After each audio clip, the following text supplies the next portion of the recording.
Drop it.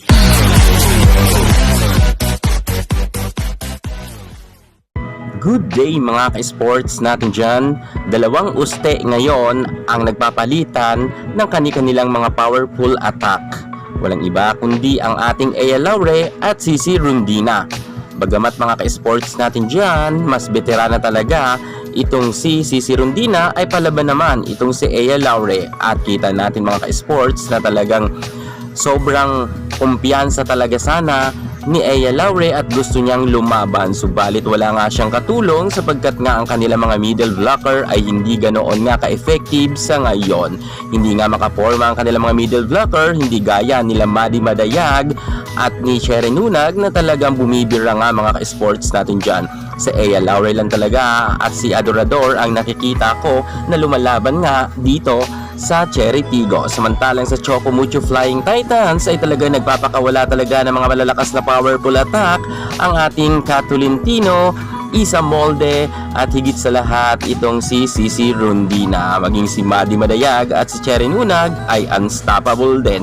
Maging ang ating boss Dinabong ay talagang lumulusot ang kanyang 1-2 play at maganda kasi ang services rin ni Nunag, kung kaya nahihirapan talaga mga ka-sports natin dyan ang nasabi nating Cherry Tigo. Never nga ang Cherry Tigo mga ka-sports natin dyan na nakaungos ng score kahit isang puntos. Pero ang Choco Mucho mga ka-sports natin dyan ay madalas talaga malaki ang kanilang kalamangan nga dito sa Cherry Tigo. Kung kaya nga mga ka-sports, kitang-kita natin sa expression nga ni Ea Laure na talagang seryoso siya mga ka-sports natin dyan at never nga natin siyang nakikitang ngumingiti kahit siya ay nakaka-score. Ikaw ba naman kasi mga ka-sports natin dyan, buhat na buhat talaga ni Ea Laure ang kanyang team at halos wala nga siyang katulong. Samantalang ito si Sisi Rondina ay sobrang dami niyang katulong na mga kako-player niya na talagang angat. Seka nga sa Cherry Tigo, mahina pa ang floor defense ng Cherry Tigo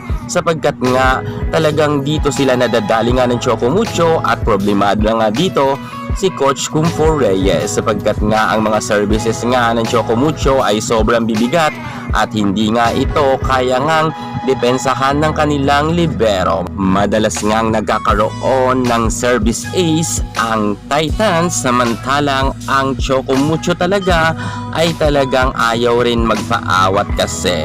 Grabe mga ka-sports natin dyan.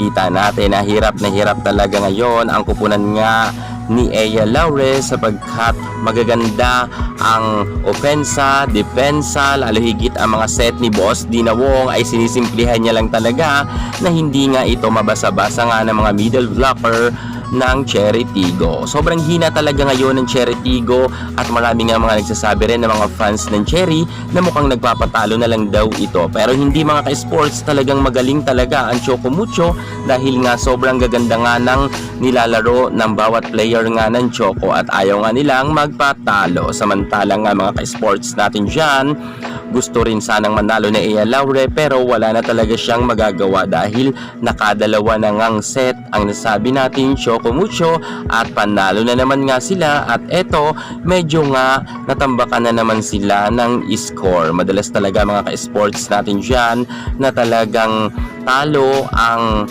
Cherry Tigo ng Choco Mucho sa game na ito. Naka-19 lang mga ka-sports natin dyan ang kupunan ni Ea Laure samantalang ngang tinapos na nga ng kupunan nga ni Sisi Rondina sa score na 25. Congratulations sa Choco Mucho Flying Titans team. Yan nga ang panalo talaga, ginalingan ni Boss Dinawong sa kanyang mga set.